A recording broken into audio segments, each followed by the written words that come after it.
एक छोटा सा गांव था। यह गांव अपनी सादगी और प्राकृतिक सुंदरता के लिए जाना जाता था। यहाँ के लोग बहुत ही मिलनसार और मेहनती थे। गांव की गलियां संकरी और कच्ची थीं, लेकिन उनमें एक अलग ही आकर्षण था। हर घर के सामने तुलसी का पौधा और आंगन में रंग बिरंगे फूल खिले रहते थे। यह गांव हरे भरे खेतों से घिरा था। खेतों में लहलहाती फसलें और चारों ओर फैली हरियाली मन को मोह लेती थी। यहाँ के किसान अपने खेतों में दिन रात मेहनत करते थे। वे अपने खेतों को सींचने के लिए नहरों और तालाबों का उपयोग करते थे। यहाँ राजू नाम का एक दयालु लड़का रहता था। राजू का दिल बहुत बड़ा था और वह हमेशा दूसरों की मदद के लिए तैयार रहता था। उसकी मुस्कान इतनी प्यारी थी कि जो भी उसे देखता उसका दिल खुश हो जाता। राजू का सपना था कि वह बड़ा होकर अपने गांव के लिए कुछ बड़ा करे। राजू हमेशा दूसरों की मदद करता था। वह गांव के बुजुर्गों की सेवा करता, बच्चों के साथ खेलता और जरूरतमंदों की सहायता करता। उसकी इस आदत के कारण गांव के सभी लोग उसे बहुत प्यार करते थे। राजू का मानना था कि सेवा ही सबसे बड़ा धर्म है। वह अपने माता पिता और दोस्तों से बहुत प्यार करता था। राजू का परिवार बहुत ही स्नेही और सहयोगी था। उसके माता पिता उसे हमेशा अच्छे संस्कार देते और उसे सही मार्ग पर चलने की प्रेरणा देते। राजू अपने दोस्तों के साथ खेलता, पढ़ाई करता और गांव की हर गतिविधि में भाग लेता। गांव के लोग बहुत मेहनती थे। वे सुबह से शाम तक अपने काम में लगे रहते थे। खेती, पशुपालन और अन्य घरेलू कामों में वे पूरी लगन से जुटे रहते थे। उनकी मेहनत और समर्पण के कारण ही गांव में खुशहाली थी। वे खेती करते थे और जानवर पालते थे। सब मिलजुल कर रहते थे। गांव में एकता और भाईचारे का माहौल था। हर त्योहार और उत्सव को वे मिलकर मनाते थे। गांव की महिलाएं भी पुरुषों के साथ कंधे से कंधा मिलाकर काम करती थीं। लेकिन गांव में एक समस्या थी। गांव के लोग इस समस्या से बहुत परेशान थे। वे हर रोज इस समस्या का हल ढूंढने की कोशिश करते थे, लेकिन उन्हें सफलता नहीं मिलती थी। इस समस्या ने गांव के लोगों की जिंदगी को बहुत मुश्किल बना दिया था। गांव में पानी की कमी थी। गांव के कुएं सूख चुके थे और तालाबों में पानी नहीं था। लोग दूर दूर से पानी लाने के लिए मजबूर थे। पानी की कमी के कारण गांव के लोग बहुत परेशान थे। वे हर रोज पानी के लिए संघर्ष करते थे। बारिश बहुत कम होती थी। फसलें सूख जाती थीं। खेतों में दरारें पड़ जाती थीं और फसलें बर्बाद हो जाती थीं। किसान अपनी मेहनत को बर्बाद होते देख बहुत दुखी होते थे। गांव के लोग भगवान से बारिश की प्रार्थना करते थे, लेकिन उनकी प्रार्थनाएं अनसुनी रह जाती थीं। एक दिन राजू अपने दादाजी की कहानी सुन रहा था। दादाजी की कहानियां हमेशा बहुत दिलचस्प होती थीं और राजू को बहुत पसंद आती थीं। उस दिन दादाजी ने एक बहुत ही अनोखी और रहस्यमयी कहानी सुनाई। दादाजी ने बताया कि जंगल में एक चमत्कारी पेड़ है।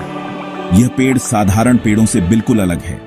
यह पेड़ न केवल बहुत पुराना है, बल्कि इसके पास कुछ अद्भुत शक्तियां भी हैं। यह पेड़ लोगों की इच्छाएं पूरी करता है। अगर कोई सच्चे दिल से इस पेड़ के पास जाकर अपनी इच्छा व्यक्त करता है, तो उसकी इच्छा अवश्य पूरी होती है। लेकिन यह पेड़ खोजना बहुत मुश्किल है। जंगल बहुत घना और रहस्यमयी है। कई लोग इस पेड़ को ढूंढने के लिए जंगल में गए, लेकिन वे कभी वापस नहीं लौटे। जंगल बहुत घना और खतरनाक है। वहां जंगली जानवर और अजीब अजीब आवाजें सुनाई देती हैं। कई लोग डर के मारे वापस लौट आते हैं, लेकिन कुछ लोग हिम्मत करके आगे बढ़ते हैं। बहुत से लोग पेड़ को ढूंढने गए, लेकिन कोई नहीं लौटा। कुछ लोग कहते हैं कि वे लोग जंगल में खो गए और कुछ कहते हैं कि वे पेड़ के पास पहुंचने से पहले ही हार मान गए। राजू ने सोचा कि अगर वह यह पेड़ ढूंढ ले तो अपने गांव की मदद कर सकता है। राजू का गांव बहुत समय से पानी की कमी से जूझ रहा था। अगर वह पेड़ को ढूंढ ले और उससे पानी की कामना करे तो गांव की समस्या हल हो सकती है। वह अपने गांव के लिए पानी की कामना करेगा। राजू ने ठान लिया कि वह इस पेड़ को ढूंढेगा और अपने गांव की मदद करेगा। उसने अपनी यात्रा की योजना बनानी शुरू कर दी। राजू ने अपने सफर के लिए जरूरी सामान पैक किया। उसने अपने दादाजी से कुछ सलाह ली और जंगल के बारे में जानकारी प्राप्त की। अगले दिन सुबह सुबह राजू ने अपने परिवार से विदा ली और जंगल की ओर चल पड़ा। उसके मन में डर भी था और उत्साह भी। जंगल में प्रवेश करते ही राजू को कई चुनौतियों का सामना करना पड़ा। घना जंगल, जंगली जानवर और अजीब अजीब आवाजें उसे डराने की कोशिश कर रही थी, लेकिन राजू ने हिम्मत नहीं हारी। चलते चलते राजू को कुछ संकेत मिले जो उसे पेड़ की ओर ले जा रहे थे। उसने उन संकेतों का पालन किया और धीरे धीरे पेड़ के करीब पहुंचने लगा। अंततः राजू ने वह चमत्कारी पेड़ ढूंढ लिया। पेड़ की चमक और उसकी अद्भुतता देखकर राजू की आंखें चमक उठी। उसने पेड़ के पास जाकर अपनी इच्छा व्यक्त की। राजू ने सच्चे दिल से अपने गांव के लिए पानी की कामना की। पेड़ ने उसकी इच्छा पूरी की और गांव में पानी की समस्या हल हो गई। राजू अपने गांव वापस लौटा और सबको अपनी यात्रा के बारे में बताया। गांव के लोग बहुत खुश हुए और उन्होंने राजू का धन्यवाद किया। राजू की हिम्मत और दादाजी की कहानी ने गांव की किस्मत बदल दी। अगली सुबह राजू ने जंगल की ओर प्रस्थान किया। उसने अपने साथ थोड़ा सा खाना और पानी लिया। उसने अपने दादाजी की बात याद रखी। राजू ने सोचा कि उसे साहसी और बुद्धिमान बनना होगा। जंगल बहुत घना था। सूरज की किरणें भी मुश्किल से नीचे पहुंच पा रही थीं। राजू डर नहीं रहा था। वह जानता था कि उसे अपने गांव की मदद करनी है। जंगल में राजू को कई चुनौतियों का सामना करना पड़ा। उसे एक भूखे भेड़िए का सामना करना पड़ा। राजू ने अपनी बुद्धिमानी से भेड़िए को भगा दिया। फिर उसे एक गहरी नदी पार करनी पड़ी। राजू ने पेड़ की शाखाओं से एक पुल बनाया। वह धीरे धीरे नदी पार कर गया। राजू ने हार नहीं मानी। वह आगे बढ़ता रहा। उसे विश्वास था कि वह चमत्कारी पेड़ जरूर ढूंढ लेगा। सेक्शन 5। चमत्कारी पेड़। आखिरकार कई दिनों की यात्रा के बाद राजू को वह पेड़ दिखाई दिया। यह पेड़ बहुत विशाल था। इसकी पत्तियां सोने की तरह चमक रही थीं। पेड़ के चारों ओर एक अजीब सी शांति थी। राजू समझ गया कि यह कोई साधारण पेड़ नहीं है। यह चमत्कारी पेड़ है। राजू पेड़ के पास गया और हाथ जोड़कर खड़ा हो गया। सेक्शन 6। एक निस्वार्थ इच्छा। राजू ने अपनी आंखें बंद की और अपने गांव के बारे में सोचा। उसने सोचा कि कैसे लोग पानी की कमी से परेशान हैं।